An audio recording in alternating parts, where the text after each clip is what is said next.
Israel जैसे देश ने इस वक्त पूरी दुनिया की नजरें अपनी तरफ कर ली है।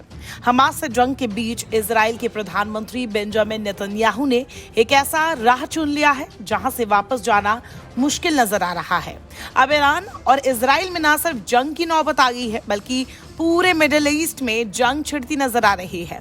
हाल ही में ईरान की राजधानी तेहरान में एक वीआईपी कार्यक्रम में पहुंचे हमास टॉप लीडर इस्माइल हानिया और बेरूत में हिजबुल्लाह के सीनियर कमांडर फौद शुक्र की हत्या ने अब आग में घी डालने का काम जो कर दिया है।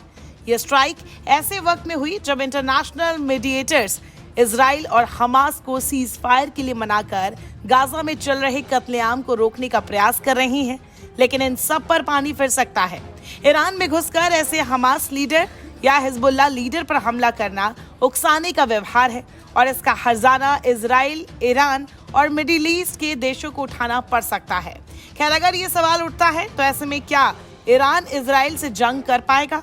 क्या इजराइल के आगे ईरान टिक पाएगा?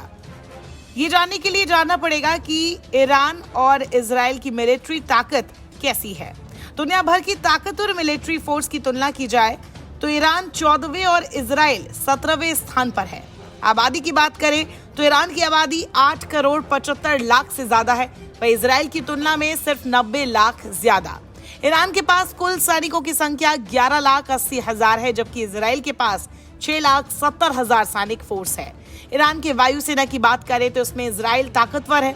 ईरान के पास कुल 42,000 वायु सैनिक है, जबकि इजराइल के पास 89,000 वायु सैनिक है। जानकारी के मुताबिक इजराइल की सेना के पास लड़ाकू विमान भी ज्यादा है।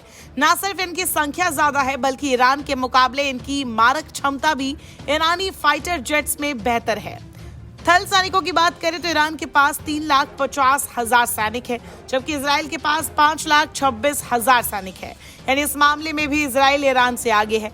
लड़ाकू विमानों और टैंक की बात करें तो इजराइल के पास 612 लड़ाकू विमान और 1370 टैंक है, जबकि ईरान के पास 551 लड़ाकू विमान और 1996 टैंक है। अब बात करें हिजबुल्लाह की, जिसने कुछ वक्त पहले ही लेबनान में गोलान हाइट्स पर रॉकेट हमला किया था। इजराइल का आरोप है कि इस हमले को हिजबुल्लाह ने अंजाम दिया। हालांकि हिजबुल्लाह ने इसकी जिम्मेदारी अभी तक नहीं ली। वहीं कुछ वक्त पहले ही इजराइल ने भी लेबनान में हिजबुल्लाह के एक टॉप कमांडर को मौत के घाट उतार दिया था, जिसके बाद ही इजराइल पर करीब 300 रॉकेट दागे जाने की खबर सामने आई थी। हिजबुल्लाह को कई देश आतंकी संगठन मानते हैं। हिजबुल्लाह शिया मुस्लिम राजनीतिक दल और सशस्त्र संगठन है। हिजबुल्लाह और इजराइल के बीच आखिरी युद्ध 2006 में हुआ था। ईरान के इस्लामिक रिवोल्यूशनरी गार्ड्स कॉर्प्स से हिजबुल्लाह को ट्रेनिंग और हथियारों की मदद मिलती है। लेबनान के बड़े हिस्से में इसकी पकड़ मजबूत है। इसके कई सदस्य लेबनान में सांसद तक है। हिजबुल्लाह दुनिया का सबसे शक्तिशाली गैर सरकारी समूह है।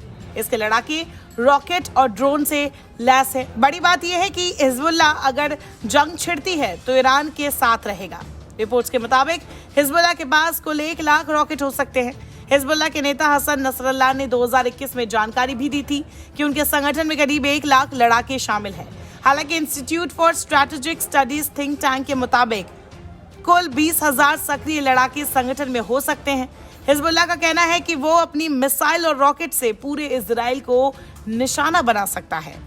हालांकि चाहे ईरान हिजबुल्लाह के समर्थन में इजराइल पर हमला कर भी दे, लेकिन सवाल यह है कि वो कब तक टिका रहेगा।